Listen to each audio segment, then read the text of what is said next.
Hai nakama, One Piece Update Channel balik lagi nih. Anime One Piece episode ke-986 dan 987 sudah keluar. Mari kita lihat fakta menarik apa saja yang ada pada episode ke-986 dan 987. Kita mulai dari episode ke-986 terlebih dahulu. Fakta menarik yang pertama adalah terbongkarnya penyamaran Luffy dan Zoro. Pada episode sebelumnya, kita sudah melihat bagaimana reaksi Zoro dan juga Luffy ketika mereka melihat perbuatan para anak buah Kaido. Tidak satu pun dari mereka yang merasa tenang di saat anak buah Kaido malah melakukan hal yang sangat mengesalkan. Salah satu hal yang paling membuat Zoro dan Luffy marah adalah saat mereka membuang-buang Oshiruko yang paling disukai oleh Tama. Zoro langsung membenarkan apa yang sudah diperbuat oleh Luffy, dan karena mereka sudah berbuat seperti itu, langkah terakhir yang harus mereka tempuh adalah kabur. Luffy dan Zoro berusaha kabur dari kejaran anak buah Kaido, tetapi karena anak buah Kaido berjumlah sangat banyak, Luffy dan Zoro dengan mudahnya dikelilingi oleh mereka semua. Akhirnya mereka berdua terpaksa bertarung melawan anak buah Kaido. Luffy dan Zoro berhasil membantai mereka dengan mudah. Lalu di saat mereka sedang melakukan pembantaian, Queen ternyata memperhatikan apa yang sedang terjadi pada pestanya. Lalu, apa yang menjadi pengiring musik di pesta tersebut menyadari kalau yang dia lihat itu adalah Kapten Bajak Laut Topi Jerami dan si pemburu bajak laut. Dua orang itu seharusnya ditahan di penjara Udon, tetapi nampaknya mereka berhasil kabur dan membuat Queen sangat terkejut. Queen juga terlihat sangat kesal dengan Babanuki karena Babanuki telah membohongi Queen. Setelah Queen tahu kalau Zoro dan Luffy berhasil kabur dari penjara Udon, Queen langsung membuat sebuah sayembara. Jika para anak buahnya berhasil menangkap Luffy dan Zoro, maka mereka bisa berkesempatan masuk ke dalam kelompok Tobiropo. Queen menawarkan hal ini karena dia memang berencana menyingkirkan satu Tobiropo. Dan sebenarnya otomatis, posisi yang kosong di Tobiropo nanti bisa diperebutkan oleh anak buah Queen.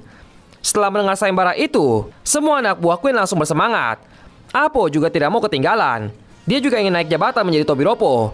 Maka dari itu, dia dari awal sudah menyiapkan sebuah serangan untuk melawan Zoro dan juga Luffy. Ternyata serangan yang diberikan oleh Apo sangat efektif. Dia berhasil membuat Luffy terpental sampai pingsan, dan dia juga mampu menebas Zoro dengan suara musiknya. Alhasil, Luffy yang terkena serangan mematikan dari Apo langsung pingsan dalam beberapa kali serangan. Zoro yang melihat Luffy pingsan langsung membawa Luffy kabur menjauh. Fakta menarik yang kedua adalah balas dendam untuk seorang pengkhianat. Setelah Luffy dan Zoro diserang terus-menerus oleh Apo, Kid langsung memastikan apakah yang menyerang mereka itu benar-benar Apo. Ternyata Kid tidak salah menduga. Dia sudah sangat gondok sekali dengan si Apo, karena di kejadian sebelumnya Apo lah yang sudah menyebabkan dia diserang oleh Kaido. Awalnya saat melihat Apo lagi, Kid masih bisa menahan emosinya dan masih bisa menjalankan rencana untuk masuk ke tempat Kaido secara diam-diam. Tetapi di saat Kid melihat Apo begitu senang menyerang Luffy dan Zoro, Kid langsung teringat kembali dengan wajah senang Apo saat Kid berhasil dibantai oleh Kaido. Dia pun akhirnya tidak jadi menyusup ke tempatnya Kaido. Dia malah menghancurkan rencananya sendiri untuk melakukan balas dendam kepada si pengkhianat. Kid langsung mengeluarkan kekuatan buah iblisnya tanpa ragu. Dia menarik semua benda-benda berbahan logam dan menyatukan logam-logam menjadi tangan raksasa. Dengan sekali serang saja, Kid berhasil membuat Apo terjepit dalam dinding ruangan pesta. Adegan ini merupakan adegan tambahan dari perusahaan animenya, karena kalau kalian perhatikan, di manganya tidak ada adegan yang seperti ini. Dan menurut admin, serangan yang dilakukan oleh Kid terlalu lama. Jika kalian merasakan hal yang sama, tuliskan pendapat kalian pada kolom komentar. Sekarang, mari kita bedah fakta menarik untuk episode ke-987. Adegan langsung dilanjutkan kembali dari Kid yang meratakan wajah Apo. Queen yang melihat kejadian itu langsung terkejut untuk kedua kalinya. Dan seperti yang sudah admin jelaskan pada spoiler sebelumnya, Kid menyadari kalau Apo sudah membocorkan informasi tentang aliansi mereka kepada Kaido. Dan memang, Apo tidak pernah percaya kalau generasi terburuk bisa menang melawan para Yonko. Disinilah Apo mulai melakukan serangan balik kepada Kid. Berikut ini admin sudah merangkum beberapa fakta menarik yang ada di episode ke-987. Fakta menarik yang pertama adalah Killer mengulangi perkataannya sekali lagi. Ini adegan paling kocak yang ada di episode kali ini. Di video yang kemarin admin juga sudah menjelaskan kalau Killer akan memberitahukan Luffy dan yang lainnya kalau serangan Apo itu mengandalkan suara musik yang dia keluarkan. Jika mereka tidak berada dalam jangkauan pendengarannya, maka mereka tidak akan terkena efek serangan dari Apo. Maka dari itu saat mereka mempraktekkan informasi dari Killer, serangan dari Apo tidak ada yang mengenai mereka. Dan yang paling menariknya di sini adalah kalau di manganya setelah Luffy, Zoro dan Kid tidak mendengarkan penjelasan dari Killer, Killer tidak memberitahukan kalau dia akan mengulangi informasi yang sudah diberikan. Nah, kalau di animenya, adegan ini sedikit ditambahkan.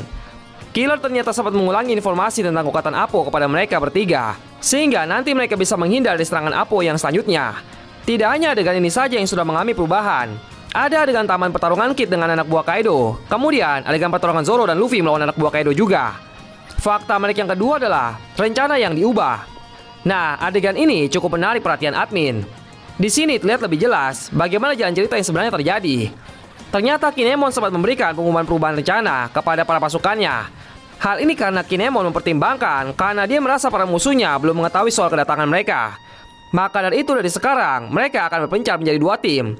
Setengah dari mereka akan menyusup dari samping kubah tengkorak dan menunggu sambil menyamar, lalu menyerang saat waktunya tepat. Sementara itu setengahnya lagi akan menyelinap lewat belakang, sehingga bisa menyerang Kaido dan Orochi dari kedua sisi. Kemudian setelah itu, mereka langsung menjalankan rencana dengan beberapa perubahan kecil. Diberitahukan juga kalau kelompok laut saat ini sedang melaju di bawah air dengan kapal selam. Kemudian kelompok Denjiro mengambil jalan di sisi selatan pulau. Lalu Jinbei dan Robin saat ini sedang terlihat membawa dengan musuh untuk menyelinap ke kastil. Franky dan Brook juga demikian. Fakta mereka yang ketiga adalah jurus penghancur biji pria. Sumpah tidak mungkin kalau kalian tidak ngakak dengan adegan yang satu ini. Adegan ini tidak dimunculkan pada manga One Piece. Sepertinya ini memang adegan tambahan yang dibuat khusus untuk menghibur para penonton. Adegan kocak ini dimulai saat Nami nampak terkejut melihat beberapa pasukan Kaido. Nami dan Carrot dengan pintarnya menggoda anak buah Kaido dan meminta izin untuk masuk ke dalam. Karena wajah dan tubuh mereka yang menarik, mereka diperbolehkan masuk ke dalam. Lalu tibalah saatnya si buruk rupa muncul. Saat Shinobu mencoba menggoda para pria dan minta mereka untuk menemaninya, mereka semua menolak. Disinilah akhirnya cinta ditolak, dukun pun bertindak. Tapi bukan dukun yang dipakai oleh Shinobu untuk memuaskan rasa kecewanya. Dia menggunakan jurus langka yang paling ampuh memberantas para pria. Itu adalah jurus penghancur biji pria. Jurus ini memang tidak terkalahkan, bahkan mungkin dari ribuan tahun yang lalu. Sanji saja yang melihat jurus milik Shinobu langsung berkata, jurus yang mengerikan. Dunia yang belum pernah kujamah. Rasanya pintu kemungkinan terbuka dari berbagai arah. Fakta menarik yang keempat adalah distrik remang-remang. Ternyata masih ada adegan kocak berikutnya setelah adegan yang tadi. Kali ini Sanji mulai beraksi. Saat dia melihat dengan jelas kalau tempat ini bertuliskan distrik remang-remang, Sanji langsung kegirangan dan mulai mencari garis-garis cantik yang sedang berada dalam ruangan. Distrik ini dimiliki oleh salah satu topi ropo yang bernama Black Maria. Nami meminta Kinemon dan yang lainnya untuk tidak mempedulikan Sanji. Nami juga meminta izin kepada Kinemon untuk menyusup melalui distrik remang-remang. Dia dan beberapa wanita yang lainnya akan membentuk tim untuk menyelamatkan Momonosuke. Maka dari itu Kinemon dan yang lainnya fokus saja dalam pertempuran. Setelah itu tiba-tiba muncul sosok Sanji yang sedang berjalan sepoyongan. Sepertinya ini pertanda bahwa Sanji tidak menemukan adanya wanita di dalam distrik tersebut. Ternyata setelah mendengarkan keributan yang diciptakan oleh Luffy dan yang lainnya, hampir seluruh anak buah Kaido dan Orochi meninggalkan distrik remang-remang. Kinemon langsung menyimpulkan, jika tidak ada wanita di distrik remang-remang ini, berarti pria juga tidak ada. Mereka pun bisa melintasi jembatannya dengan aman. Fakta menarik yang keenam adalah Killer pemakan buah Smile. Pada adegan terakhir di episode ini diperlihatkan Luffy, Zoro, Killer, dan Kid membantai semua anak buah Kaido dengan sangat mudah. Namun tiba-tiba Apo datang memberikan mereka sebuah informasi yang mengejutkan, di mana ternyata Killer adalah salah satu orang yang sudah memakan buah Smile cacat. Itulah kenapa Killer terlihat selalu tertawa saat pertama kali ditemukan oleh Zoro. Lalu di bagian paling akhir, Wusu juga memberikan kejutan yang menarik kepada para penonton. Dia berkata, dia juga sama seperti Queen. Dia ingin sekali membunuh salah satu topi ropo. Ini sangat menarik untuk kita nantikan. Spoiler episode ke-988. Untuk episode ke-988 sesuai dengan preview yang sudah diberikan, memang benar Marco akan datang membantu Luffy dan teman-temannya. Dan Marco juga dikabarkan sempat menjatuhkan kapal anak-anak Big Mom. Lalu saat Kinemon berjalan menyusuri distrik remang-remang, mereka akan berjumpa dengan Big Mom. Semuanya berhasil bersembunyi tepat waktu kecuali Chopper. Lalu di episode minggu depan juga akan terlihat Kanjuro yang berhasil bertemu dengan Orochi dan juga Kaido. Dia datang membawa Momonosuke yang sudah dihajar sampai tidak berdaya lagi. Ternyata Momo sempat mencoba kabur, tetapi Kanjuro berhasil menangkapnya lagi dan membuat Momo tidak berdaya lagi untuk kabur. Kanjuro mulai menceritakan semua kejadian yang sudah terjadi. Akhirnya Orochi pun tahu kalau rencana dia sudah gagal. Lalu nantinya juga ada adegan Denjiro bertemu Sasaki. Tetapi Sasaki malah tertipu oleh Denjiro. Dan Denjiro berhasil mengikat Sasaki, sehingga dia tidak bisa lagi membantu anak buah Kaido untuk mengalahkan aliansi para samurai. Jadi, itu pembahasan mengenai fakta menarik anime One Piece episode ke-986 dan 987. Arigato nakama.